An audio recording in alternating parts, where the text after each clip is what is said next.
Legacy Precious Metals is the company that I trust to give you good and patient counsel for investing in your retirement. The Biden administration has caused a financial crisis, and they have no clue how to fix it. Oil prices have skyrocketed, and when oil prices go up, not only do your expenses go up, but the cost of transportation and shipping spikes, leading the prices of goods to rise. And we are already seeing record inflation. That's the last thing that we need. Our economy is in trouble, and you need to take steps to protect yourself. If all your money is tied up in stocks, bonds, and traditional markets, you may be vulnerable. So gold is one of the very best ways to protect your retirement. No matter what happens, you own your own gold. It's real, it's physical, and it's always been valuable since the dawn of time. Call Legacy Precious Metals today at 866-528-1903 or visit them online at legacypminvestments.com. That's legacypminvestments.com, where you can download the free investor's guide. You can also go to my Facebook page, Jenna Ellis. I am a public figure on Facebook, and I just posted yesterday a really great interview with the president of Legacy Precious Metals, who is discussing why you need to start your retirement account even if you're in your 20s or 30s. There is always a great time to protect your retirement and invest, just like you want to protect your health over the long term. So go to Legacy Precious Metals at legacypminvestments.com or call 866-528-1903. As a constitutional law attorney, former senior legal advisor, and personal counsel to President Donald J. Trump, Jenna Ellis believes in the rule of law and the importance of integrity in our elections. And she's ready to tackle the big cultural and legal issues facing America. This is the Jenna Ellis Show. Here is your host, Jenna Ellis. Hello, friends, and welcome to another episode of the Jenna Ellis Show. I'm Jenna Ellis, and today I have been so excited for this guest and this interview and this conversation because my good friend and fellow Salem media host, Dennis Prager, joins me today to talk about his brand new book. It is actually a series in 5 parts going through the first 5 books of the Old Testament. So the newest one is the Rational Bible on Deuteronomy. So Dennis Prager, thank you so much for joining me. I'm so honored to have you on the show and always appreciate your time. Thank you, Jenna. Yeah, so this whole series, why is this so important for anyone, actually, really, to focus on the first 5 books of the Old Testament? Because a lot of people tend to say, well, you know, the Old Testament's irrelevant, it's outdated, let's move on. So there are two types of people who might say that. One is the average secular individual who was basically brainwashed to think that the Bible, whether it's the first 5 books or the last 5 books, is irrelevant. It's basically for dummies. That's the general view of the Bible among many secular people. And the more educated you are, the more contempt you have for the Bible. The other group might be some Christians, and that's disturbing. I work a tremendous amount in the Christian community, though I'm Jewish. And I'd never met a Christian who said that. I know that they certainly exist. I don't know why they say that. Without the Old Testament, there's no New Testament. That's basic Christian doctrine. Mm-hmm. Every basic idea that a Christian believes in, putting aside obviously the issue of Christ specifically, and even Christ specifically for Christians, is Old Testament foretold. But just even putting that aside, the Garden of Eden, the creation, the 10 Commandments, love your neighbor, love God. It's all from the first 5 books of the Old Testament. If you don't know that, you're not a serious Christian. There is no Christian pastor I know who would not agree with me.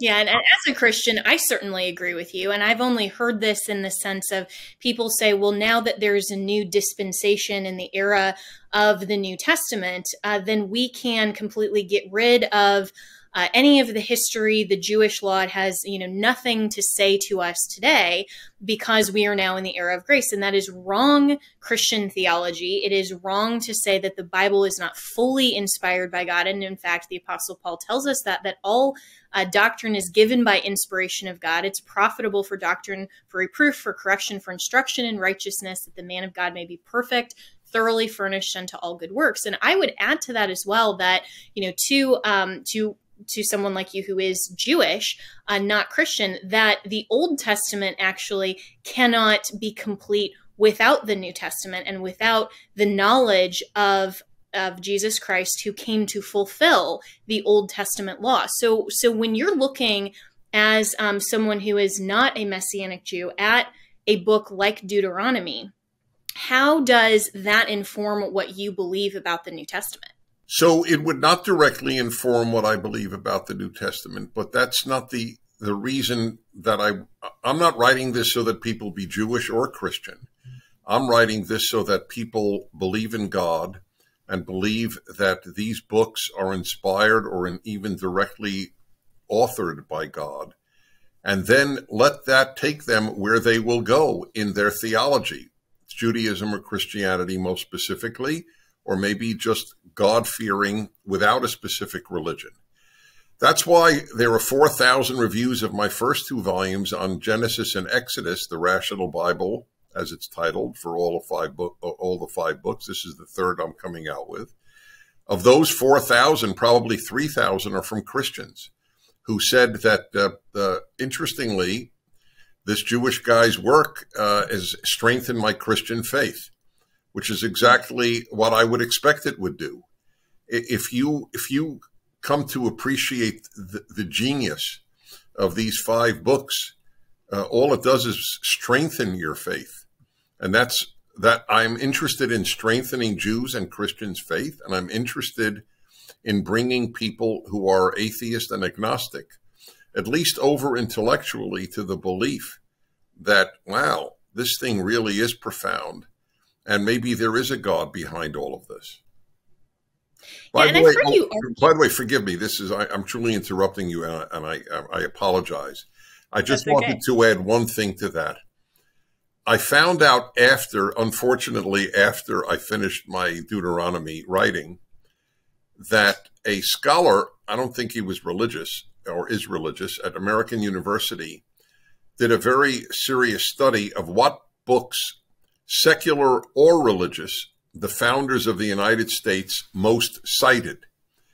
Number 2 was from the French Enlightenment, a thinker named Montesquieu. And number 1 was Deuteronomy. And I'm not surprised. I'm not either, actually. And even looking at the history and tradition of the United States and all of the lawgivers that are ensconced in our current Supreme Court. I mean, you can't go anywhere in jurisprudential history, in constitutional history, without some reference to Moses, to the Old Testament, to Abraham, to understanding where our laws and traditions ultimately originated with, which is the person of God.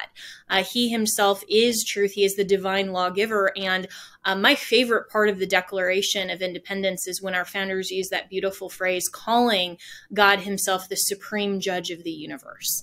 And so we have to always go back and understand in context the very beginning, which of course what started with Genesis. And then, as you move into Deuteronomy, you've made this argument, and I think it was actually on Tim Pool's show, but you're always brilliantly articulating why even secularists and atheists need to have a moral foundation. And it's not just a belief in God, but it's the recognition that God is necessary for society. What is your argument there? That's been my life's work. If I could summarize my 40 years on radio and all my writings, it would be to make people aware of the consequences of secularism. Whether you're a believer or a non-believer is of secondary interest to me. I want to know, do you understand the indispensability of God and the Bible to a good society and to a good life? That's what matters to me. Only when I debate atheists do I even make arguments for God's existence, and I think I make them well, but it doesn't matter. If you believe in God, I have no idea what God you believe in. For example, I just ask one thing. I have a bottom line. Does the God that you believe in, did the God that you believe in reveal the 10 Commandments? If the answer is no, you may be a wonderful human being, but we don't have the same God. Jews and Christians, that's why we speak of Judeo-Christian values. Jews and Christians believe God revealed the Ten Commandments. That's a very big deal. And as I often say, you really want to defund the police? Here's the way. Have everybody live by the Ten Commandments. Then you can defund the police. So I have been making the argument for the necessity of the God of the Bible, the God of the Ten Commandments, to really get down to the nitty-gritty all of my life. And by the way, a lot of Jews and Christians who are believers cannot make the case for the indispensability of God to a good society. They are Christians or Jews by habit, but not by understanding what they're really believing in. This is not a criticism. If you don't teach your children what this is about, then they'll either stay religious or not, and most don't, by the way. The decline, and it is to me, a Jew, a tragedy, the decline in Christian seriousness in this country, and church attendance and Sunday school attendance. It's a tragedy. We can't. I say categorically, America will not survive the death of Christianity in America. The West will not survive the death of Christianity in the West. So obviously, a lot of Christian parents, as a lot of Jewish parents, did not know how to make the case for why God is important. They took it for granted that God is important, but they didn't make the case. So I make the case rationally. That's why it's called the Rational Bible. My vehicle to God is through reason. Others have other vehicles. For some people, seeing the Grand Canyon in great nature, or a baby born. For other people, it is an epiphany or a theophany. God has appeared to them in some direct or indirect way. I respect all the roads to God. Mine is through reason and through reason alone, and I use it to show how these books can change your life. And they're so profound, they must have come from God. And you do make the argument as well that that the Ten Commandments are necessary for a civil society.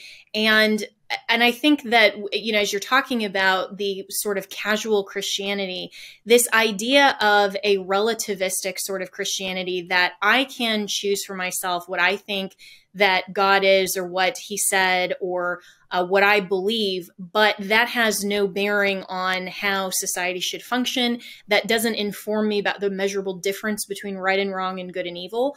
That's, to me, the disconnect in our culture from truly understanding that you have to start with a biblical worldview and then build up your philosophies in all other areas of society and culture from there, from that starting point. Because if we don't share a common view of morality, and as you've described it, basics in the Ten Commandments, then we all may have different views of what is permissible or impermissible in society. And that's where we get this whole notion that, well, I would never have an abortion, but that's fine for you. That's your choice. Rather than saying this is a human being made in the image of God, and society by necessity has to value that child as human because it is made in the image of God. And it doesn't matter my choice versus your choice. The truth is the truth.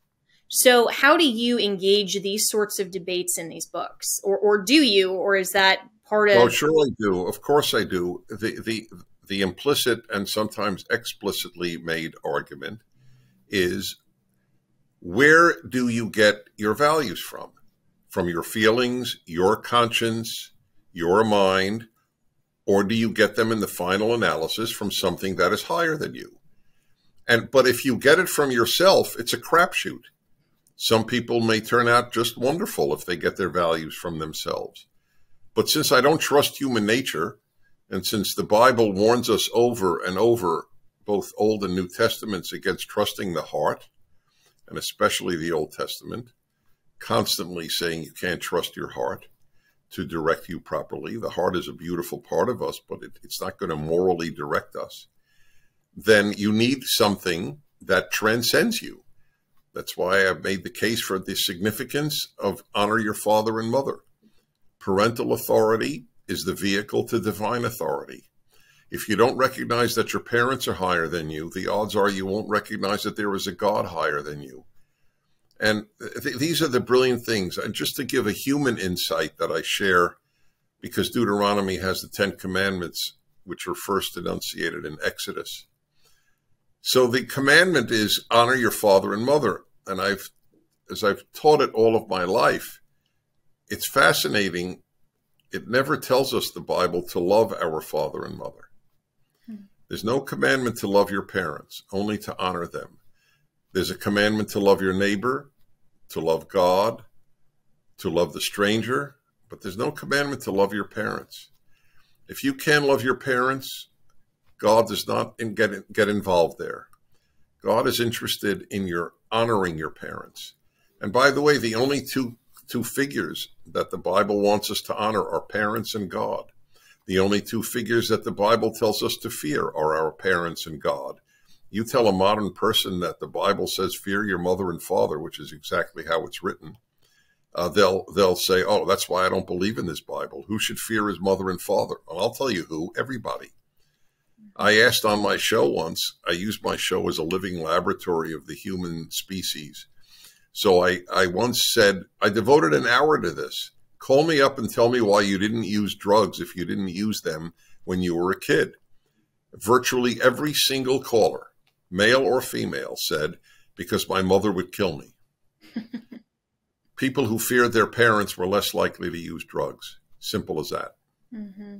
And we're seeing in our culture this steady inversion of authority, where now when we have all of these just insane and evil focus on transgenderism for children and kids that can identify however they prefer and actually then carry out those feelings into surgeries that alter their bodies permanently, the parents are instructed to fear the children, and they're instructed to follow the children's lead. And that is a total inversion and perversion of what the Bible teaches.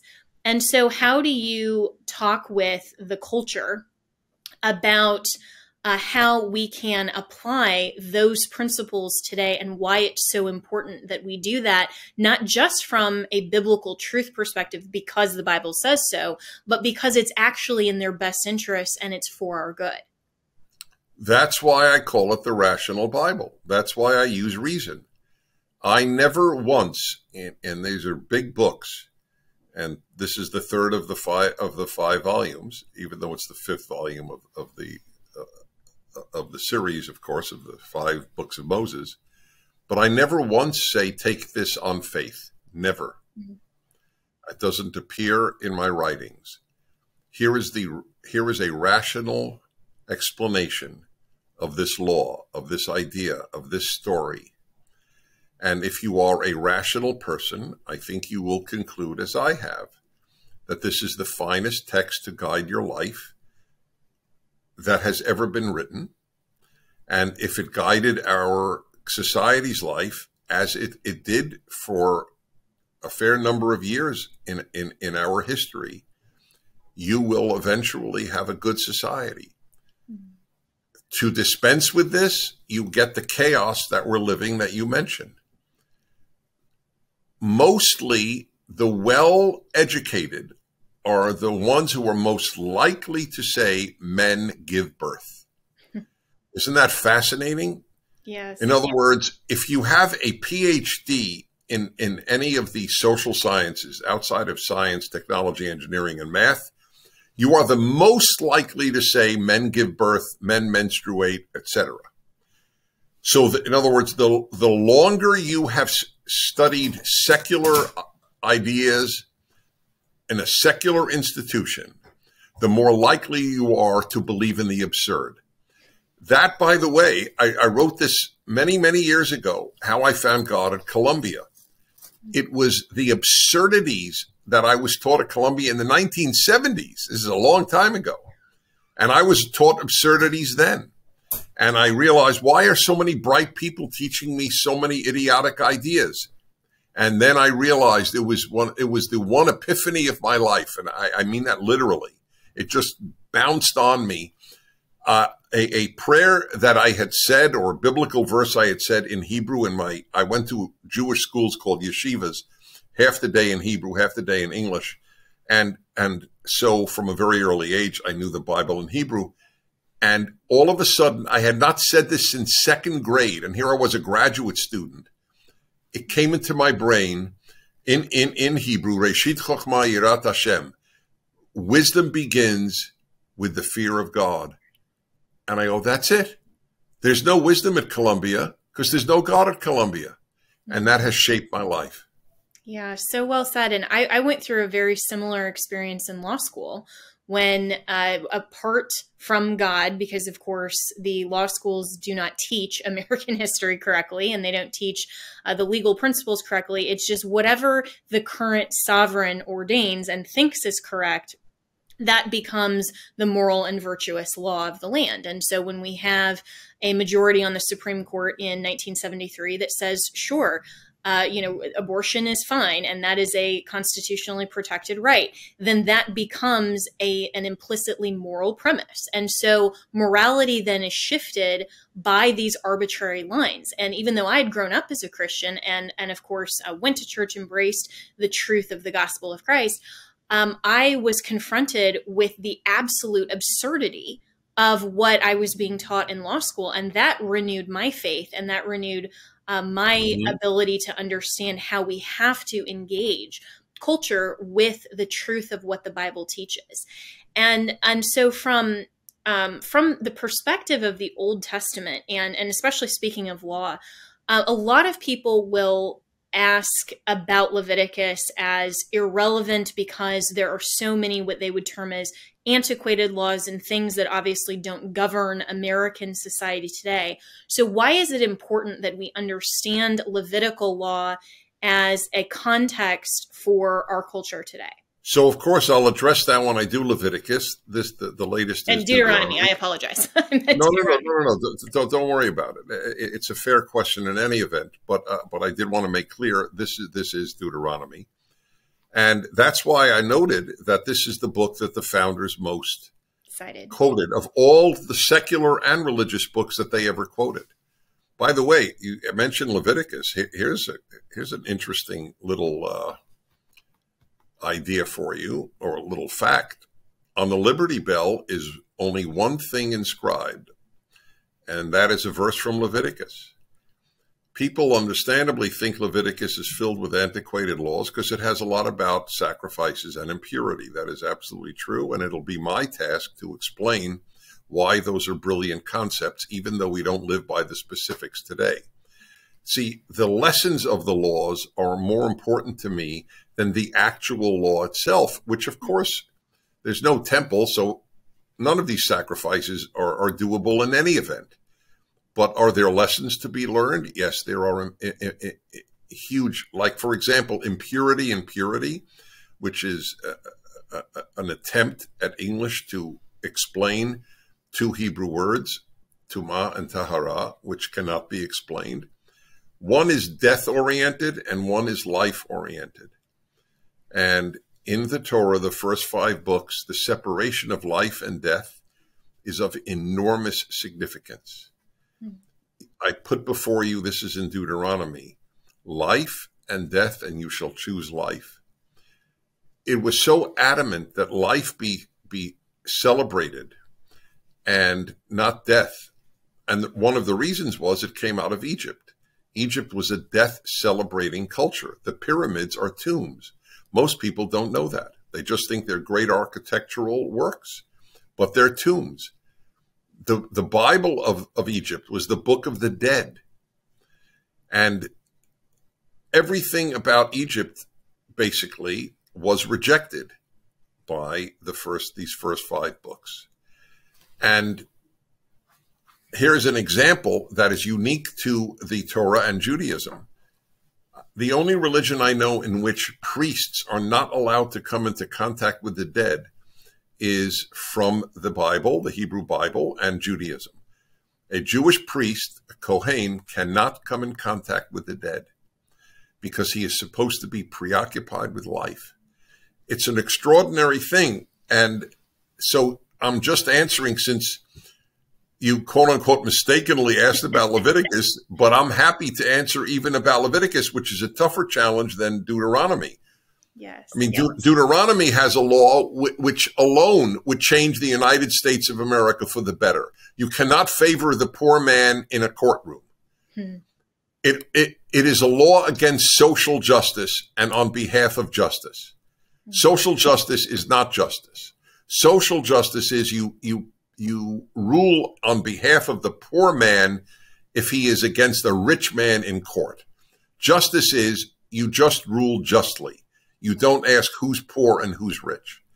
Justice and social justice are not the same. And the proof is the left only speaks about social justice. There's a reason. They know it's not justice. And you get that from Deuteronomy. Yeah, well, I wish that our newest Justice, Ketanji Brown Jackson, would go so far back into history that she would read your books and actually perhaps opine. From your mouth to God's ears. From the bench there, yes. Well, these books, and I have not read them yet, but I can't wait to read them. And this is such a fascinating and rich study. Of course, I have read the scriptures themselves and the Bible, and it's very profound. And what other message would you have for people who are maybe thinking, well, you know, these books are not as easy to read, maybe, and so they're not easy to read, and that's why I'm writing my commentary. I try to explain everything. That's why it's not one volume, it's 5 volumes. But I write interestingly because I don't want to lose the reader's interest. As I always say, I work hard so that the reader doesn't. And it's very clear. Again, people could read any of the 4,000 reviews of the books that came out before Deuteronomy, Genesis and Exodus. Once you understand what's written, and I try to be as honest and fair in my explanations as possible, you will realize how spectacular these works are. That's fantastic. Well, where can people find them? And of course, listen to your podcast on the Salem Podcast Network and follow you as well. Well, okay. It's a long answer. The books are the Rational Bible series, available through Amazon or anywhere you buy books, including the Prager store if you want to go there. And they are, in addition, of course, at my radio show and Pragertopia, where you can listen to my show anytime you want without commercials. And there's PragerU, which has 500 videos with 1 billion views a year, mostly people under the age of 35. And my latest is a podcast with a 22-year-old young woman. And there's a 50-year gap between us. It's unique, literally unique in the world of broadcasting. And I am convinced that watching any one episode of Dennis and Julie will get you hooked, and ideally get your kids hooked. Fantastic. Well, I've definitely listened to that, and it's a great show. And I really appreciate all of the work that you do here on Salem and all of your writings. Thank you so much, Dennis Prager, for sharing your insights. And I hope you'll come back sometime and have a conversation about, you know, some of the differences between Judaism and Christianity and some of these other things, because that whole conversation is fascinating to me as well. But I really appreciate your friendship and your fellow hosting on Salem. And thanks so much for being with me today. God bless you. Thank you. God bless you.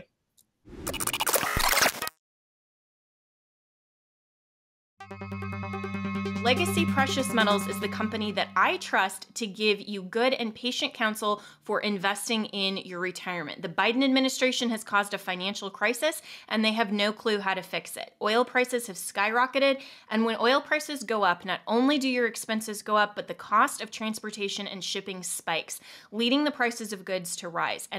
And we are already seeing record inflation. That's the last thing that we need. Our economy is in trouble, and you need to take steps to protect yourself. If all your money is tied up in stocks, bonds, and traditional markets, you may be vulnerable. So gold is one of the very best ways to protect your retirement. No matter what happens, you own your own gold. It's real, it's physical, and it's always been valuable since the dawn of time. Call Legacy Precious Metals today at 866-528-1903 or visit them online at legacypminvestments.com. That's legacypminvestments.com, where you can download the free investor's guide. You can also go to my Facebook page, Jenna Ellis. I am a public figure on Facebook, and I just posted yesterday a really great interview with the president of Legacy Precious Metals, who is discussing why you need to start your retirement account even if you're in your 20s or 30s. There is always a great time to protect your retirement and invest, just like you want to protect your health over the long term. So go to Legacy Precious Metals at legacypminvestments.com or call 866-528-1903. MyPillow is having their biggest sheet sale of the year. You all have helped build MyPillow into the amazing company that it is today. Now, Mike Lindell, the inventor and CEO, wants to give back exclusively to you, his listeners. The Percale bed sheet set is available in a variety of colors and sizes, and they are all on sale. So, for example, the queen size is regularly priced at $89.98, but is now only $39.98 with our listener promo code Jenna, Jenna. So order now, because when they're gone, they're gone. The Percale bed sheets are breathable and have a cool and crisp feel. These come with a 10-year warranty and a 60-day money-back guarantee, so don't miss out on this incredible offer. There's a limited supply, so be sure to order now. You can call 1-800-564-8475 and use the promo code Jenna, or go to mypillow.com/Jenna. You can click on the radio listeners square and use the promo code Jenna. That's Jenna. Thank you so much to all of Mike Lindell's listeners and listeners of this podcast for making sure to support MyPillow and using our exclusive listener promo code Jenna. That's Jenna.